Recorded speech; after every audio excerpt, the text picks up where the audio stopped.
반갑습니다. 어제 하루 잘 지내셨는지요? 오늘 하나님께서 우리에게 새 날을 주셨습니다. 새 날을 주신 하나님께서 우리에게 새 마음도 주시고 새 기쁨도 주시기를 원합니다. 오늘 묵상할 말씀은 전도서 5장 18절부터 20절입니다. 제가 말씀을 읽겠습니다. 사람이 하나님이 주신 바 그 일평생에 먹고 마시며 해 아래서 수고하는 모든 수고 중에서 낙을 누리는 것이 선하고 아름다움을 내가 보았나니 이것이 그의 분복이로다. 어떤 사람에게든지 하나님이 재물과 부유를 주사 능히 누리게 하시며 분복을 받아 수고함으로 즐거워하게 하신 것은 하나님의 선물이라. 저는 그 생명의 날을 깊이 관념치 아니하리니 이는 하나님이 저의 마음에 기뻐하는 것으로 응하심이니라. 아멘. 인간의 욕심은 한도 없고 끝도 없습니다. 그래서 채워도 끝이 없는 것이 인간의 욕심이지 않습니까?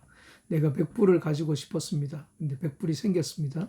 그리고 나면 1000불을 갖고 싶은 것이 인간의 욕심이지 않습니까? 그래서 사회심리학자인 에릭 프롬이라고 하는 사람이 이런 얘기를 했습니다. 인간의 이런 탐욕은 바닥 없는 항아리 같다라고 하는 말을 했습니다. 우리말에 밑빠진 독이라고 하는 말이 있죠.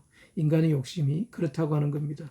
그렇다면 사람이 만족하며 행복하게 살 수 있는 그런 방법은 없을까요? 오늘 본문에 보면 하나님을 경외하는 인생만이 만족하며 행복한 삶을 살 수 있다고 이야기하고 있습니다. 18절에 보면 사람이 하나님이 주신 바 그 일평생에 먹고 마시며 말씀하고 있습니다. 우리가 먹고 마시며 우리가 누리고 쓰고 하는 모든 것들이 하나님께서 주신 분복이라고 말씀하고 있습니다. 우리가 먹는 음식도 우리가 누리고 있는 공기와 이 자연도 이 대자연도 하나님께서 우리에게 주신 축복이라고 이야기를 하고 있습니다. 수고 중에서 낙을 누리는 것은 선하고 아름다움을 내가 보았나니 이것이 그의 분복이로다. 내가 수고하면서 일하면서 기뻐하고 즐거워하는 것, 이것도 선하고 아름다운 일이다 라고 말씀하고 있습니다. 이것 또한 역시 하나님께서 주신 분복이라고 말씀하고 있습니다. 우리가 일하게 하신 하나님께 감사해야 될 이유가 여기 있는 것입니다. 오늘 먹고 누리고 먹고 마시고 누리게 하신 하나님께 감사해야 될 이유가 여기 있는 것입니다. 그 하나님 은혜를 생각하며 감사하며 살아가는 것, 그것이 하나님을 믿는 우리 성도들이 해야 할 일입니다. 그런데 성경에 보면 열심히 수고하고 일하는 것이 하나님의 뜻이고 하나님의 명령이라고 이야기하고 있습니다. 데살로니가전서 4장 11절에 보면 또 너희에게 명하는 것 같이 종용하여 자기 일을 하고 너희 손으로 일하기를 힘쓰라 말씀하고 있습니다. 세 가지를 우리에게 가르쳐주고 있습니다. 첫 번째는 종용하고 조용하게 살라고 말씀하고 있습니다. 두 번째는 남의 일에 간섭하지 말고 자기 일에 전념하라고 말씀하고 있습니다. 세 번째는 자기 손으로 일하기를 힘쓰라고 말씀하고 있습니다. 이게 우리 크리스찬들에게 주신 하나님의 명령이라고 말씀하고 있습니다.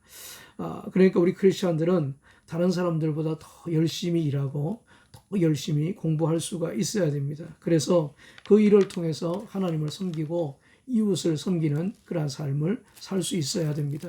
19절에 보면 어떤 사람에게든지 하나님이 재물과 부유를 주사 능히 누리게 하시며 말씀하고 있습니다. 하나님께서 어떤 사람에게든지 예외 없이 행복을 누릴 수 있을 만큼 분복을 주셨다고 하는 겁니다. 사람은 그 분복을 가지고 하나님의 정하신 섭리에 따라서 살 때에 기쁨과 행복을 누릴 수 있다고 말씀하고 있습니다.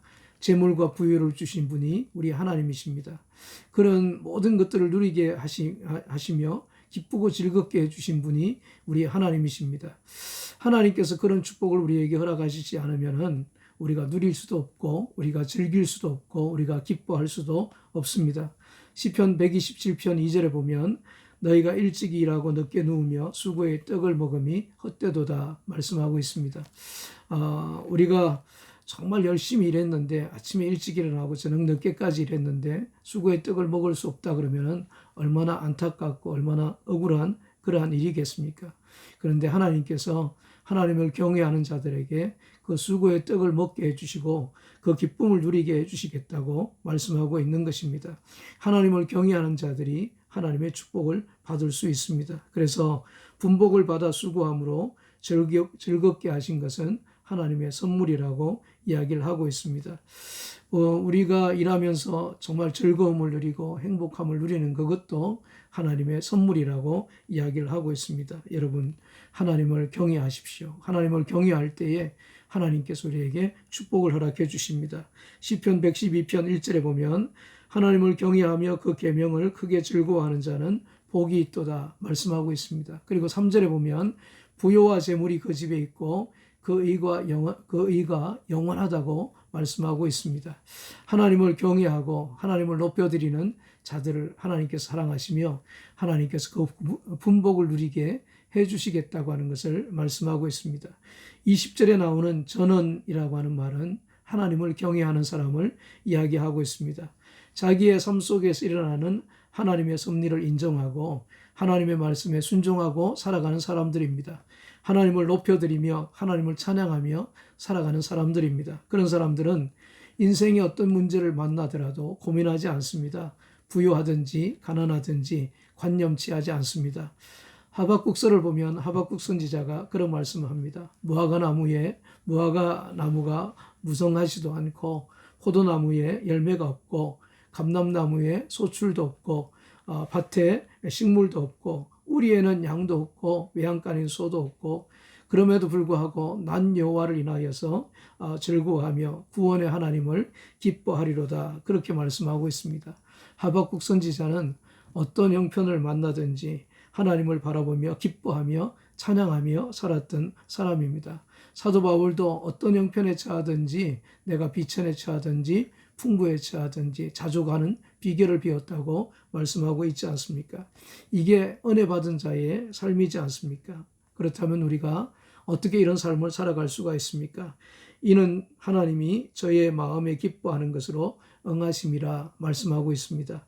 하나님께서 그 마음에 우리의 마음에 기쁨을 주셔야 그리고 하나님께서 우리에게 평강을 주시고 만족을 주셔야지 우리가 이런 기쁨과 이런 만족을 누리며 살아갈 수가 있다고 말씀하고 있습니다. 오늘 여러분들은 어떻습니까? 지난 날들을 돌아보며 후회하고 탄식하고 눈물을 흘리며 살고 있습니까? 아니면은 오늘 하루를 주시고 오늘 우리가 누릴 수 있는 분복을 주신 그 하나님 앞에 기뻐하며 감사하며 즐거워하며 살아가십니까?